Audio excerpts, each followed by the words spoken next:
বহুবার রাঁচির পাগলাগারদে গেছি। প্রেম আর বিচ্ছেদের আঘাত সাংঘাতিক। আমার দুটো বিয়েই আগের জন্মে লেখা ছিল। মৃত্যুর কিছুদিন আগেই ব্যক্তিগত জীবন নিয়ে জয় বন্দ্যোপাধ্যায়ের আবেগঘন স্বীকারোক্তি। নিজের ইন্টারভিউতে কি বলেছিলেন অভিনেতা, বিস্তারিত থাকছে প্রতিবেদনে। বন্ধুরা, চ্যানেলটি নতুন হলে চ্যানেলটি সাবস্ক্রাইব করে রাখতে পারেন ও ভিডিওটি শেয়ার করতে পারেন। অভিনয় আর রাজনীতির দুই জগৎ জুড়েই জনপ্রিয় মুখ ছিলেন অভিনেতা জয় বন্দ্যোপাধ্যায়। দীর্ঘদিন ধরে সিওপিডিতে ভুগছিলেন তিনি, তবে শেষ পর্যন্ত আর লড়াই চালিয়ে যেতে পারলেন না।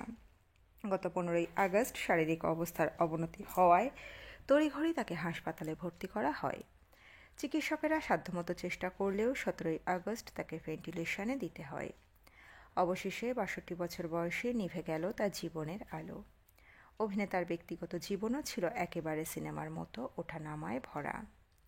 90 দশকে চুমকি চৌধুরীর সঙ্গে তার জুটি পর্দায় ঝড় তুলেছিল। বিশেষত হীরক জয়ন্তী তাকে জনপ্রিয়তার তুঙ্গে পৌঁছে দেয়। তবে এই সাফল্যের মাঝেই ভাঙন ধরতে শুরু করে তার ব্যক্তি জীবনে। চুমকির সঙ্গে ঘনিষ্ঠতার কারণে বিয়ের কথাও উঠেছিল, কিন্তু সেই সম্পর্ক শেষ পর্যন্ত বাস্তবায়িত হয়নি। এই ব্যর্থতা তাকে মানসিকভাবে ভেঙে দেয়। ধীরে ধীরে অভিনয় থেকেও দূরে সরে যান জয়, যেন নিজেকে গুটিয়ে নিয়েছিলেন সবার কাছ থেকে।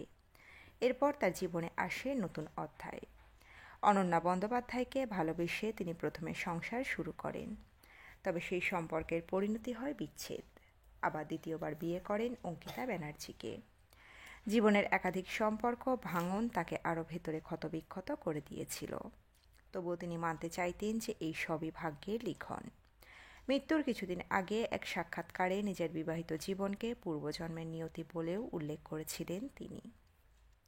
তার নিজের কথায়, অনন্যার সঙ্গে আমার বিয়ে বা প্রেম কাজের সূত্রে নয়, বরং এই যে আমার দুটো বিয়ে পূর্বজন্মের নির্ধারিত। আগে থেকেই বোধহয় লেখা ছিল এদের সঙ্গে আমার সম্পর্ক। একটি বিউটি কন্টেস্টে অনন্যার সঙ্গে আমার আলাপ। নিজের থেকে এসেই প্রথম আমার সঙ্গে কথা বলেছিল অনন্যা। সেই মুহূর্তে দুটো অন্য মেয়ের সঙ্গে আমার কথাবার্তা চলছে। রীতিমতো সেক্রেটারি রেখে তাদের সঙ্গে অ্যাপয়েন্টমেন্ট ফিক্স করতে হতো। সেই মুহূর্তে ওই দুটি অ্যাপয়েন্টমেন্ট ক্যান্সেল করে দিই। আমার বর্তমান স্ত্রী অঙ্কিতার সঙ্গেও একটি যাত্রার সূত্রে আলাপ। ওর কাছে আমি নিজের থেকেই গিয়েছিলাম। একজন জনপ্রিয় নায়ক হয়েও ওকে দেখা মাত্রই ছটফট করতে শুরু করি। বিচ্ছেদ প্রসঙ্গে বলবো, প্রেমের আঘাত সাংঘাতিক। হাজারিবাগে রাঁচি পাগলাগারদের কাছাকাছি জন্ম আমার। বহুবার সেই পাগলাগারদে গেছি। সেখানে দেখেছি অধিকাংশ ভর্তি হয়েছেন প্রেম এবং বিচ্ছেদের আঘাত মনে নিয়ে। উল্লেখ্য, রাজনীতিতেও ভাগ্য পরীক্ষা করেছিলেন এই অভিনেতা। সক্রিয়ভাবে যোগ দিলেও বড় কোনো সাফল্য পাননি। শেষ জীবনে মায়ের সঙ্গে ছিলেন অনেকটা নীরব আলোচনার বাইরে। তবুও বিনোদন জগৎ কিংবা রাজনীতি কোথাও তার নাম মুছে যায়নি, বরং নানা উত্থান পতনের মধ্যেও তার জীবনকে মানুষ মনে রেখেছে এক উজ্জ্বল অধ্যায় হিসাবে। অসুস্থতার খবর পেয়ে প্রাক্তন স্ত্রী অনন্যা ছুটে গিয়েছিলেন তাকে দেখতে এবং সে সময়ে পাশে দাঁড়ানোর চেষ্টা করেছিলেন। শেষমেশ দীর্ঘ রোগভোগের কাছে হার মানলেন জয়।